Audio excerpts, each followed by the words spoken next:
So we're back and we're going to take a look at our Tier 2 paperwork today. I just wanted to take a minute and reiterate one thing I wasn't sure I covered so well in the Tier 1, and that is under the Universal Screener and Core Assessment reading information and math information.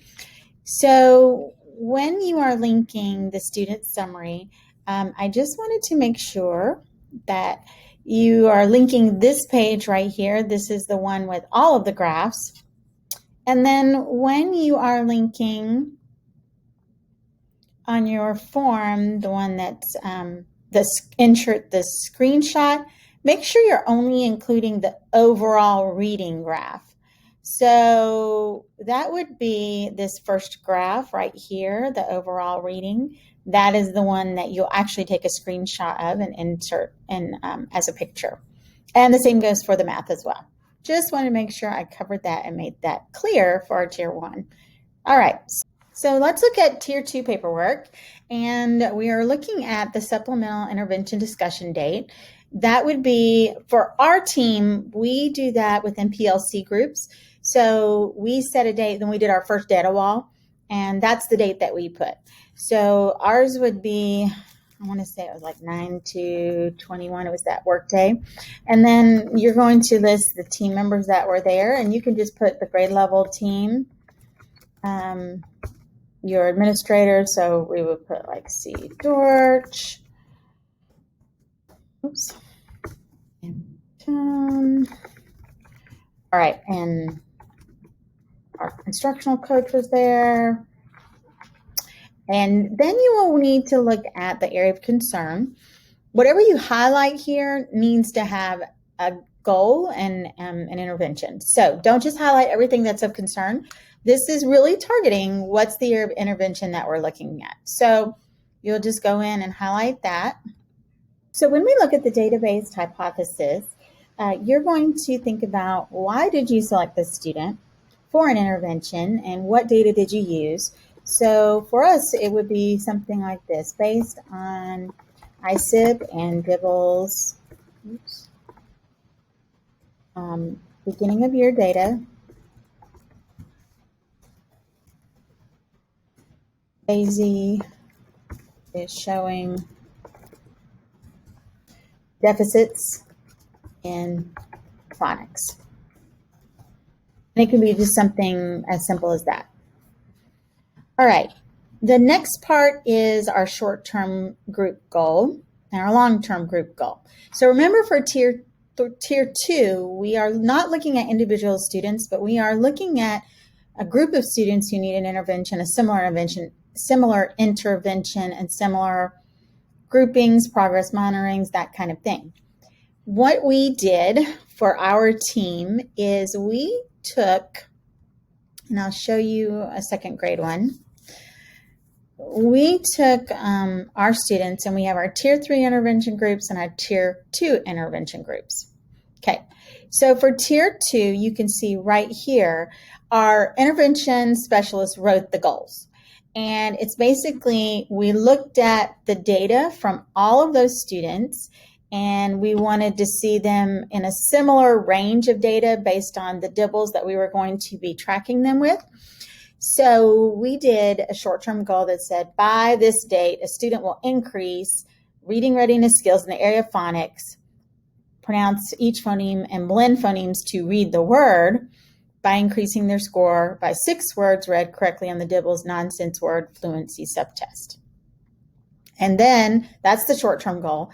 And then the long-term goal would be by MOI data wall, middle of year, our benchmarking again, the student will increase reading readiness skills, yada, yada, by increasing their score by 13 words read correctly on the Dibbles nonsense word fluency subtest. So we determined what we wanted their mid-year data check to be, and then we wanted what we wanted their data check to be for that first short-term goal after 6 weeks, and then what their MOI goal would be. And we chose 6 because they were, that would be, there's 12 weeks in that between when we started the group and when the long-term goal was expected to be met. So the short-term goal was divided in half. So we did 7 for the first part, and then we'll do another when we meet in November 3rd and we look at our goals and see who's met the goal and who hasn't met the goal. Then we'll do the from whatever to add another 7 words or another 6 words. Okay, so basically, once you have this information, you can just copy this and you can paste it right in here. And I would put the date that the goal was started. So our actual intervention was started, I think, on like the 7th, which was the Tuesday we came back after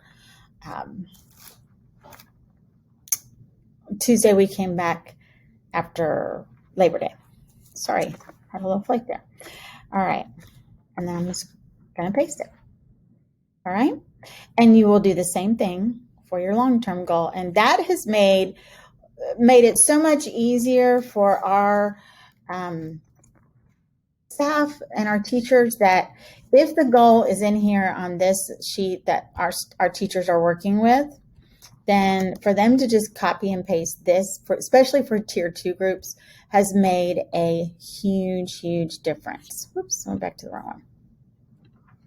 Okay, so now I have my short-term goal, and this is when we started it, and I have my long-term goal, group goal, this is when we started that one. So every student in that group, we want them to increase by 6 words, and every student by November 3rd when we do our data check, and I'll tell you how we came up with that in just a minute. And then our group goal will be by the middle of the year. So you want your long-term goals at the beginning of the year to be your mid-year benchmarking goal, and anything after your mid-year benchmarking goal, the long-term goal will be for your end-of-year benchmarking. All right. Now, the next part is the area of concern, the evidence-based strategy, implementer, instructional arrangement, and the frequency and duration. And once again, this sheet has come in so handy for us because all that information is on there. So now all I need to do is the area of concern is phonics. The evidence-based strategy is Letterland. The implementer is S. Brown. Instructional arrangement is 1 to 5, and the frequency duration, I just copied and pasted that information off of my spreadsheet again.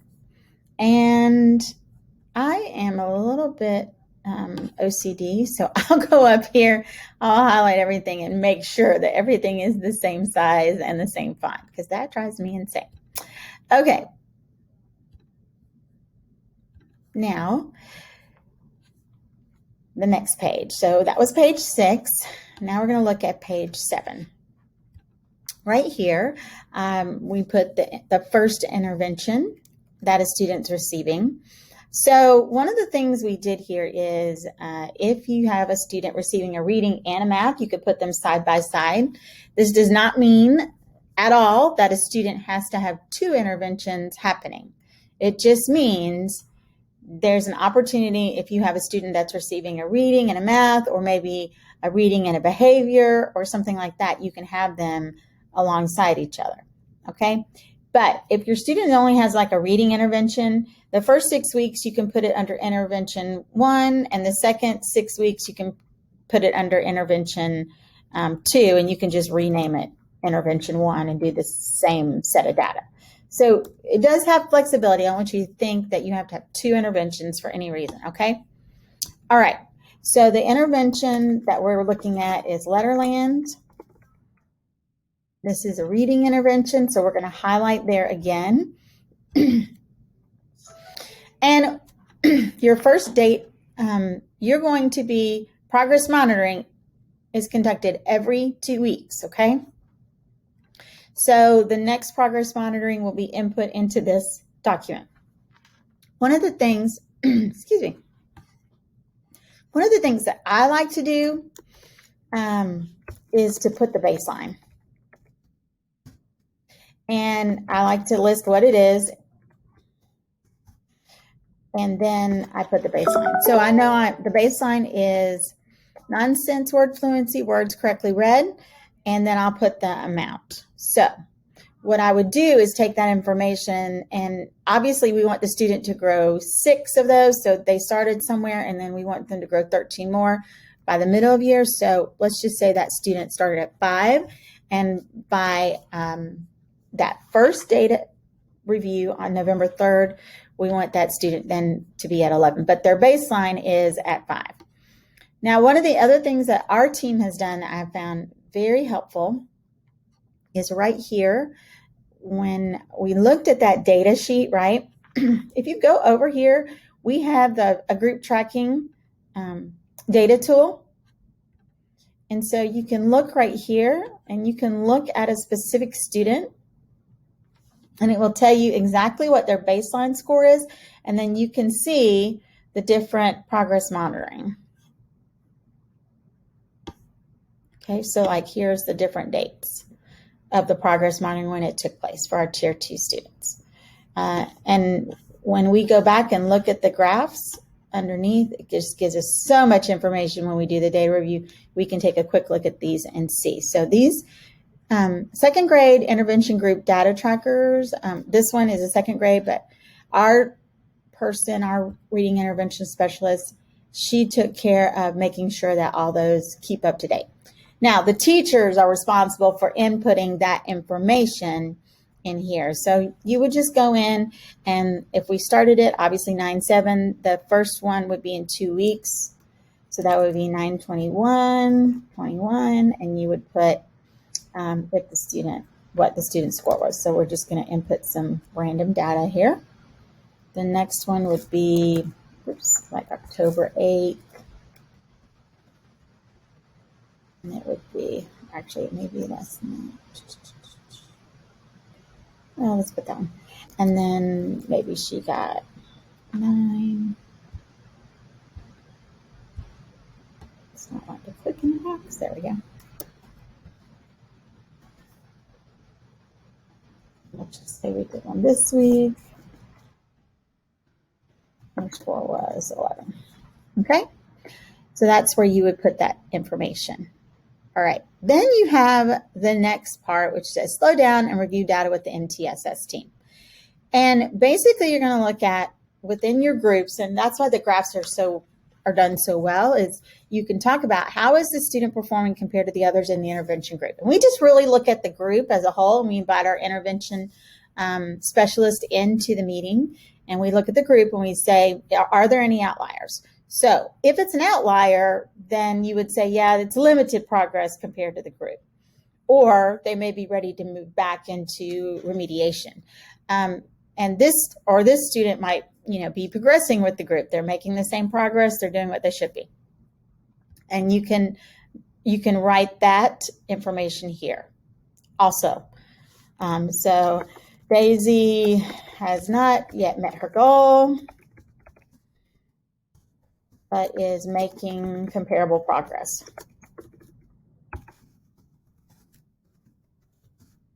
Okay. All right. And then you're going to put the date that you reviewed. We reviewed on, let's just say 10/27/21. And then if the short-term and the long-term goal was met, then you would stop intervention and remediate in core. If the short-term goal was met and the long-term goal wasn't met, then you're going to either modify the intervention or continue with the intervention and set a new goal. So if the short-term goal was not met, which it wasn't for this student because it was with this student because she started at 5 and she got to 11. But we can say her short-term goal was met, but her long-term goal was not yet met, and we want to continue with her intervention. And again, it's lovely when it does this. I wonder if I can get it to. Sometimes if you highlight it and you're working in it, it'll do that. But it's okay if you want to either check that, or if that really bothers you that it strikes through, just highlight it. Okay? Either way. Okay. So our goal was, our thoughts were to continue with the intervention. All right. And then the intervention fidelity observation walkthrough, that needs to be completed either by an administrator, your instructional coach, or by your intervention specialist, reading intervention specialist, math intervention specialist, whoever is your lead on that. They'll complete that and just put the date that it was, who it was that did it, and what their role is. The next part that you will need to look at is Tier 2 documentation of parent contact and parent report of progress. So when you have anything that goes home, the MTSS letter that parents that are sent home to parents when a student starts an intervention, or when they change from a tier, if they go from tier 2 to tier 3 or tier 3 back to tier 2 or back to core, then you need to document that and send a parent a letter. So that information needs to go here. So you would just put the date that the letter was sent home, 9/10/21, MTSS parent notification letter. And then you would highlight and link the letter here that you sent home to parents. You would also put any type of maybe dojo communication, email communication, phone notification, parent conference, also report cards and interim reports. All of those are documentation of how you've contacted the parent and how you reported on the student's progress, both within the core and especially with the intervention. All right.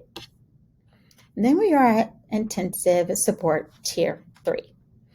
All right, so let's go back here and let's say, before we move on to tier 3, let's say you have a student who is in Bridges Math, right? And they're also in Letterland. So if you are having a student, and let's say you had you started them at the same time and you did progress monitoring. Don't know why this is so teeny tiny, but we'll fix that.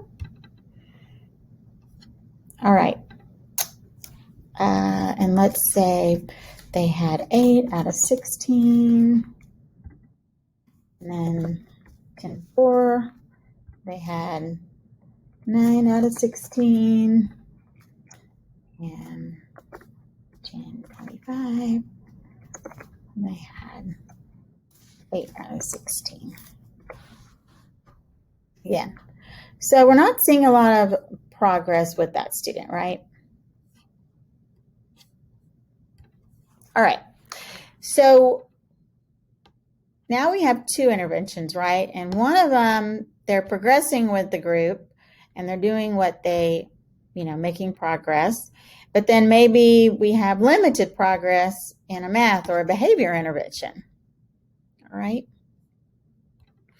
And so let's just say Daisy is not progressing with the group in math intervention, or progressing with the math intervention group. So maybe what we want to do is modify or intensify the intervention, okay? So for this goal not being met, and we want to intensify the intervention, we could move her to tier 3. Or maybe we just want to modify it. Maybe we feel like she needs a different instructor, or maybe we want to change her group. Maybe it's the group atmosphere, whatever it is. So let's just say we're going to keep her in tier 2 and we're going to modify the intervention. Well, now you've filled up all of these data points and all of this information.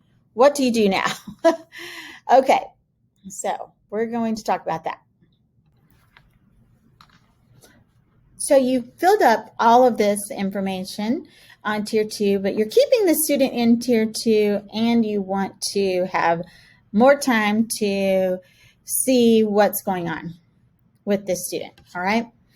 Now what we're going to do is, how do you do that? So one of the things I would do is you can come right here underneath this and you can insert a break, a page break, okay? So that will give you a break right there in the page. And then what I would do is go over here and copy this whole tier 2 section right here. Okay, Command C, come over here. You're just going to insert it right there. Okay, so now you've got the data up here on the 2 interventions, one for reading, one for math. And then you're going to come down here and you're going to continue with the intervention, right? And this is still Bridges. And I like to keep the baseline up there, always to see what a student is doing. And I forgot to do that in the other one, but that's okay. So you would also do the baseline. And then it would be,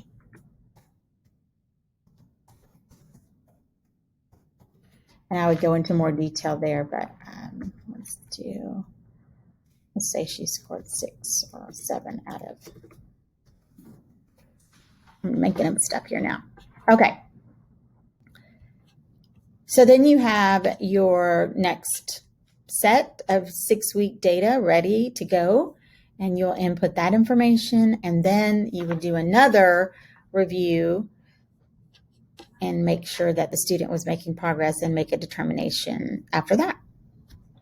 That's simple. So don't be afraid to insert and make changes where you need to, and then you can go back and you can link it right below the intervention fidelity observation walkthrough, and you still have your documentation that you're adding to. So it would just be that section where you have the progress monitoring data, that whole chart. All right. Hopefully this helps, and we'll continue with Tier 3 in our next video. Thanks.